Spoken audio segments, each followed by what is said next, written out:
আসসালামু আলাইকুম সবাইকে। আশা করি সবাই অনেক ভালো আছেন। বিকেলবেলা নদীর পার, অপরূপ সৌন্দর্য। গ্রামের মধ্যে নদীর পাড়ের যে ঠান্ডা ঠান্ডা হাওয়া, এটা যারা উপভোগ করতে আসেন একমাত্র তারাই বুঝবেন যে এটা কত সুন্দর। হ্যাঁ, তো বিকেলবেলা নদীর পাড়ে আসছি, মূলত উদ্দেশ্য হইতেছে আমাদের পাট ক্ষেত দেখা। তো পাট ক্ষেত দেখলাম, আমাদের ক্ষেতের ফলন, পাটের ফলন আলহামদুলিল্লাহ ভালো হয়েছে। যে পাশে আমাদের পাট ক্ষেত, ওই যে ওইটা আমাদের পাট ক্ষেত। তো পাটের সাইজ মোটামুটি আমার কোমর পর্যন্ত হয়ে গেছে। তো আইসা নদীর পাড়ে দাঁড়ায় আছি, হালকা হালকা বাতাস বইতেছে আর নদীর যে সৌন্দর্য সেটা উপভোগ করতেছি। যারা শহর অঞ্চলে থাকেন তারা হয়তো বা এরকম নদীর সৌন্দর্য উপভোগ করতে পারেন না। তো আপনাদেরকেও দেখানো উদ্দেশ্য যে গ্রামের নদীগুলো কত সুন্দর হয়। শহরেও এরকম নদী আছে, তবে শহরের নদী আর গ্রামের নদীর মধ্যে অনেক পার্থক্য।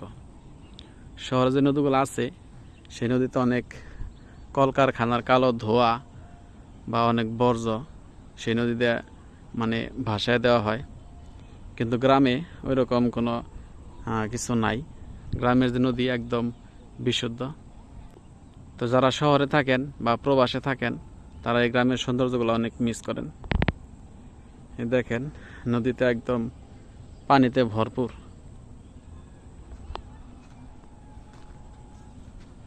তো আমি নিয়মিত আমার চ্যানেলে খামারের ভিডিও, কৃষি সংক্রান্ত ভিডিও এবং গ্রামের যে প্রাকৃতিক সৌন্দর্যগুলো আছে সেগুলা তুলে ধরার চেষ্টা করি।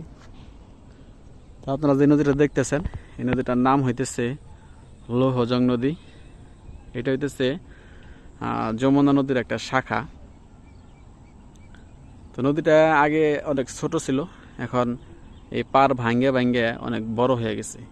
এই পার ভাঙার মূলত অনেক কারণ আছে। নদী থেকে অবৈধভাবে ড্রেজার দিয়ে বালু উত্তোলন এটার অন্যতম একটা কারণ। তো এর আগে নদীটা অনেক ছোট ছিল, এখন মোটামুটি অনেক বড় হয়ে গেছে পার ভাঙতে ভাঙতে। আমি আপনাদেরকে দেখাই, এই দেখেন এখনও মোটামুটি পার ভাঙতেছে, মোটামুটি ভালোই ভাঙতেছে। তো নদীতে যখন পানি আসে আর যখন পানি চলে যায় এই দুইটার সময় মূলত নদীর পার ভাঙে। তো পার ভাঙতে ভাঙতে নদী অনেক বড় হয়ে গেছে। তো আপনারা দোয়া করেন যাতে পার আর না ভাঙে। এই যে কৃষি জমি যেগুলো আছে সেইগুলো ভেঙে ভেঙে পড়তেছে। তো সবাইকে অসংখ্য ধন্যবাদ যারা কষ্ট করে ভিডিওটা দেখলেন। সবাই ভালো থাকবেন। আসসালামু আলাইকুম রহমতুল্লাহ।